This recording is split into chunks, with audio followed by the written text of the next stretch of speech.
सदर आसिफ अली जरदारी की सिंध और पंजाब में जारी तनाव कम करने की कोशिशें। वफाकी वज़ीर दाखिला मोहसिन नकवी से 1-on-1 मुलाकात।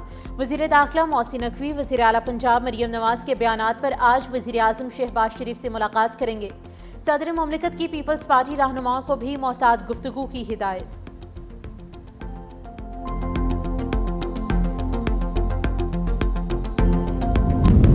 सुप्रीम कोर्ट में 26वीं आईनी तरमीम के खिलाफ दरख्वास्तों पर समाअत आज फिर होगी। जस्टिस अमीनुद्दीन खान की सरबराही में 8 रुकनी आईनी बेंच समाअत करेगा।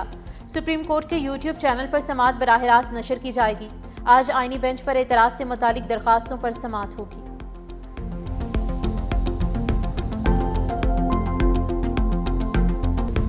अगर तो ये टोपी ड्रामा नहीं है, अगर तो ये एक नूरा कुश्ती नहीं है, हम समझते हैं ये दोनों जमातें इस मसनूई जबर के निज़ाम की मुस्तफ़ीद जमातें हैं। इन्होंने इस निज़ाम का साथ दिया है। उनके साथ हुकूमत बनाना तो मैं समझता हूँ बिल्कुल मुमकिन नहीं है। अगर अदम एतमाद के ज़रिए ये हुकूमत गिरती है और उसके बाद मामला शफाफ इलेक्शन की जानिब जाता है तो बिल्कुल हम उसमें अपना हिस्सा डाल सकते हैं। तहरीक इंसाफ ने नून लीग और पीपल्स पार्टी की लड़ाई को नूरा कुश्ती करार दे दिया। सेक्रेटरी जनरल सलमान अकरम राजा कहते हैं दोनों जमातों की नूरा कुश्ती चंद दिन में ख़त्म हो जाएगी। हुकूमत के खिलाफ अदम एतमाद की तहरीक पर गौर हो सकता है। बानी पीचाई को पीपल्स पार्टी के साथ इत्तेहाद मंजूर नहीं। अदम एतमाद की सूरत में नए इंतखाबात होने चाहिए। असद कैसर कहते हैं पीपल्स पार्टी अदम एतमाद लाए, पीचाई बगैर किसी शर्त के साथ देगी। पीपल्स पार्टी चाहती है हुकूमत से जान छुड़ाई जाए तो अदम एतमाद ज़रूरी है। इस नाजायज़ हुकूमत को पीपल्स पार्टी ने कंधा दिया है।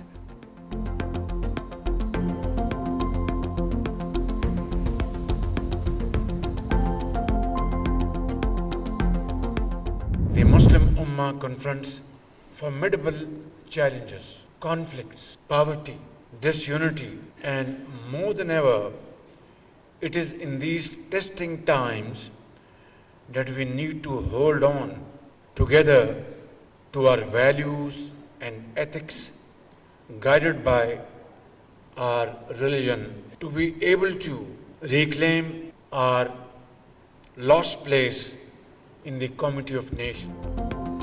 मुस्लिम उम्मा को चैलेंजेस से निपटने के लिए एक होना होगा। वज़ीर आज़म शहबाज शरीफ का इस्लामी ममालिक को पैगाम। मलेशिया की इंटरनेशनल इस्लामिक यूनिवर्सिटी से खिताब में कहा आज उम्मत को तनाज़ात, गुरबत और बाहमी इंतशार समेत बेशुमार चैलेंजेस का सामना है। अपनी अक़दार और इस्लामी असूलों पर अमल पैरा होकर खोया हुआ मुकाम हासिल कर सकते हैं। क़यादत कोई इम्तियाज़ नहीं बल्कि एक अमानत है। क़यादत को दयानत, अखलास और शफाफ एहतसाब के साथ अदा करना लाजिम है। 4 दहाइयों से ज़ायद पंजाब के आवाम की बतौर खादिम खदमत की। अब पाकिस्तान के वज़ीर आज़म की हैसियत से लोगों की खदमत कर रहा हूँ। वज़ीर आज़म के लिए international Islamic university of Malaysia की जानिब से PhD की एजाज़ी डिग्री दोनों मुल्कों में तिजारत, सरमायाकारी, दिफा, तालीम और सेहत समेत मुख्तलिफ शोबों में ताउन बढ़ाने पर इत्तफाक। वज़ीर आज़म शहबाज शरीफ मलेशिया का दौरा मुकम्मल करके वापस वतन पहुँच गए।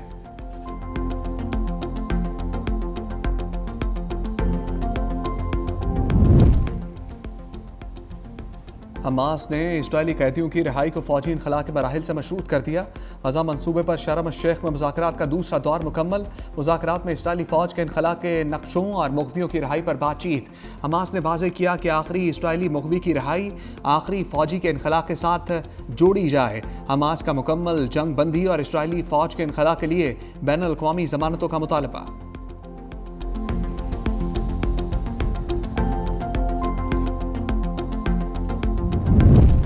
गजा से मुतल्लिक मुज़ाकरात नाजुक मरहले में हैं। अमरीकी सदर डोनाल्ड ट्रंप की कैनेडियन वज़ीर आज़म मार्क कार्नी से मुलाकात के बाद गुफ्तगू।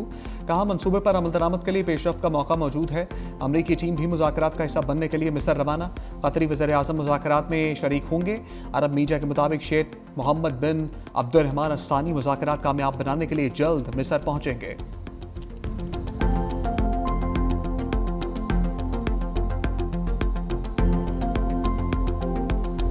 साबिक सेनेटर मुश्ताक अहमद को सेहूनी चुंगल से रिहाई मिल गई। नायब वज़ीर आज़म इसाक डार ने एक्स पर बयान में कहा मुश्ताक अहमद की 9 अक्टूबर को वतन वापसी के इंतजाम कर दिए। वो खैरियत से हैं और बुलंद हौसला हैं। उन्होंने फ़लस्तीनी अवाम की हमायत में स्मूथ फ्लोचेला में शिरकत करके गजा के मुहासरे को तोड़ने और इंसानी इमदाद पहुँचाने के लिए साबित कदमी दिखाई।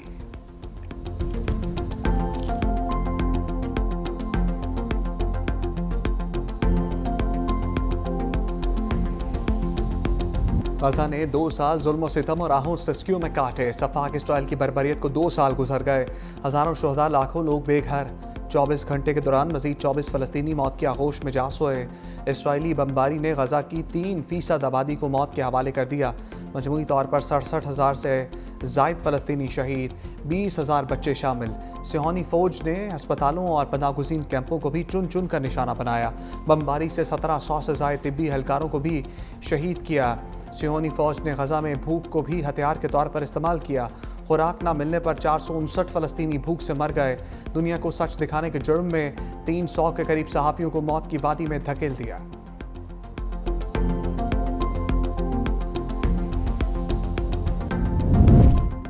चांद के हुस्न को 4 चांद लग गए। पाकिस्तान समेत कई ममालिक में रवां साल के पहले सुपर मून का नज़ारा। चांद मामूल से 6.6% बड़ा और 13% ज़्यादा रोशन। सूरज गुरूब होने के फ़ौरन बाद मशरिक़ से तुलू हुआ। सुपर मून तुलूए आफ्ताब से कुछ देर पहले गुरूब हो जाएगा। तर्जमान पाक फौज ने भारत के झूठे दावों को शूट डाउन कर दिया। ब्लूमबर्ग को इंटरव्यू में DGISPR लेफ्टिनेंट जनरल अहमद शरीफ चौधरी कहते हैं, मार्का हक में भारत पाकिस्तान का कोई तैयारा नहीं गिरा सका। अमरीकी सदर ट्रंप 7 भारतीय तैयारे मार गिराए जाने की तस्दीक कर चुके।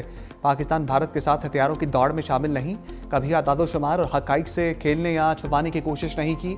हमारी फ़ौज हिकमत अमली हमेशा मौसर और कारगर प्लेटफार्म्स और पाकिस्तानी टेक्नोलॉजी को शामिल करा रही है। हम हर किस्म की टेक्नोलॉजी, चाहे वो खुद साख्ता हो या मशरक़ी और मगरबी हो, के हसूल के लिए तैयार रहते हैं। चीनी हथियारों के साथ साथ अमरीकी साख्ता F-16 तैयारों का इस्तेमाल भी करते हैं।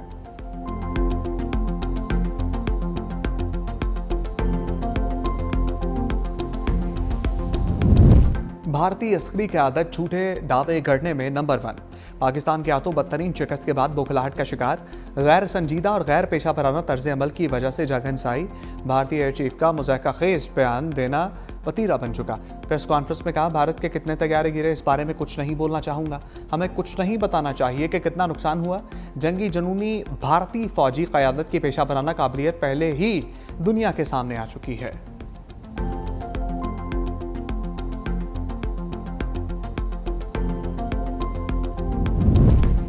अफगानिस्तान में गैर मुल्की फ़ौजी ढांचे की तैनाती की कोशिशें नाकाबिल कबूल करार। रूस में अफगानिस्तान पर 7वें मास्को फॉर्मेट इजलास का एलामिया जारी। एलामिया में कहा, ये इक़दामात इलाकाई अमन व इस्तेहकाम के मफाद में नहीं, अफगानिस्तान को इस काबिल बनाया जाए ताकि दहशत गर्दी के ख़िलाफ़ इक़दामात करे।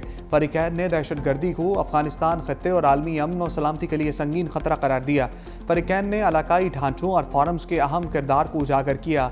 अफगानिस्तान की मौजूदा सूरत हाल के ज़िम्मेदार मुल्क माशी बहाली के वादे पूरे करें। अफगान अवाम को इंसानी हमदर्दी की बुनियाद पर इमदाद जारी रखने के अज़म का अयादा। फ़रीक़ैन ने बैनुल-अक़वामी बरादरी से अपील की कि वो हंगामी इंसानी इमदाद की फराहमी में तेज़ी लाए। फ़रीक़ैन ने इस इमदाद के सियासी इस्तेमाल की कोशिशों की भी मुखालफत की। पाकिस्तान, रूस, चीन, भारत, ईरान समेत दीगर ममालिक के इजलास में शिरकत।